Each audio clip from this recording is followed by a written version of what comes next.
Good day everyone! So for today this video is gagawa tayo ng car for the car competition na gaganapin sa aming school. Pero hindi natin yung magagawa without my team. Simulan na natin kay Karen, Mitch, Cecil, Persia, Nina, and also me. Ang una nating gagawin is water bottle with balloon.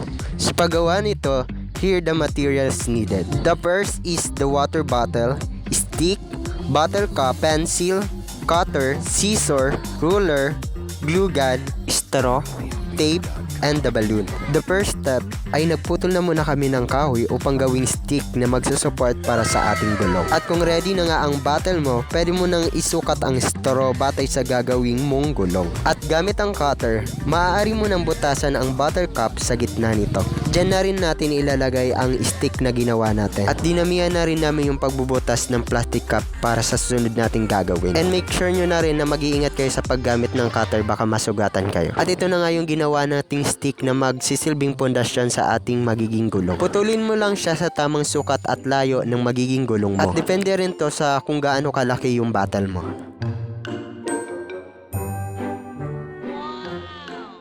At ilalagay na nga natin tong stick dito sa ating bottle cap. Kasabay nito, maaari nyo na rin ilagay yung straw sa gitna niya. And by the way guys, na-notice namin dito sa paglalagay namin ng stick sa bottle cap is masyado siyang maluwag. Pero don't worry kasi lalagyan natin yan ng glue gun. At ito na nga yung example na magiging gulong natin guys. At gamit na rin ang glue gun, pwede mo siyang gamitin pambutas sa magiging hose na magiging daanan ng hangin kapag ikaw ay nag-ihip na ng balloon.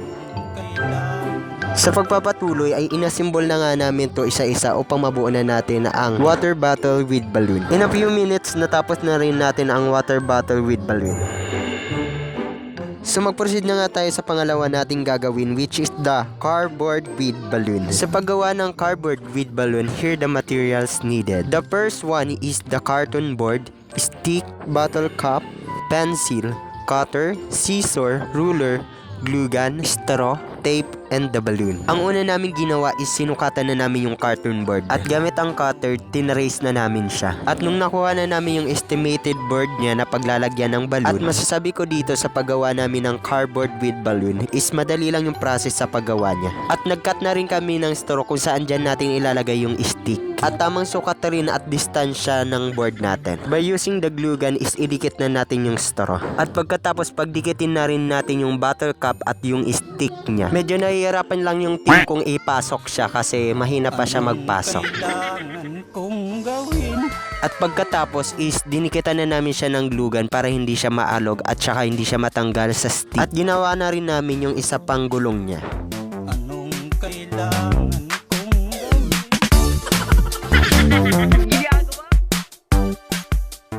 At pagkatapos ay i-ready na natin ang ating balloon. At ginamitan namin siya ng isa pang matigas na straw upang pang-support dito sa ating balloon para hindi siya mabutas. At mas mainam kung gagamit kayo ng ganito kasi dito na rin kayo pwede magdikit ng stick glue upang mas matibay siya at hindi siya matanggal sa cardboard nyo. At pwede nyo rin gupitin yung sobrang straw doon sa pag-iihipan nyo.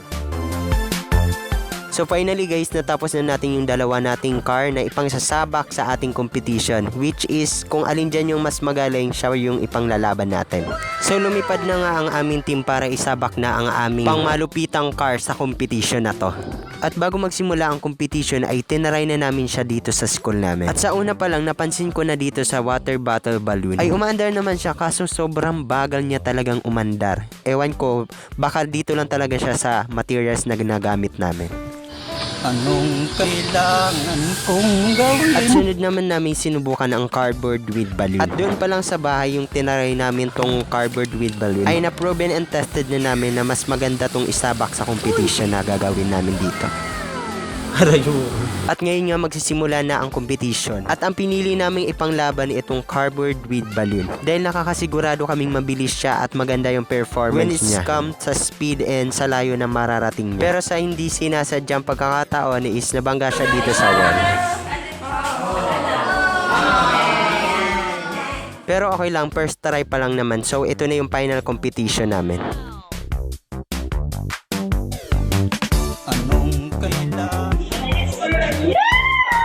So ang ingay ng kagrupo ko, at ito na nga po si mama, at sinukat na kung gaano ba kalayo yung narating ng aming car. At masasabi kong may ihahaba pa yung car namin kaso nabangga na siya dito sa wall. At ang sukat ng narating ng aming car is nasa 942 centimeters. At sumabak na rin nga pala yung ibang grupo. Magaganda yung pagkagawa nila at pagka-design nila dito sa car nila. Pero yung iba mabagal yung andar at minsan nababangga talaga dito sa wall. Hindi mo kasi ma-estimate yung exact na pupuntahan ng sasakyan na yan. Pero mas nakaka-proud kapag umandar talaga siya kasi worth it yung pagkagawa mo at pagod mo dyan.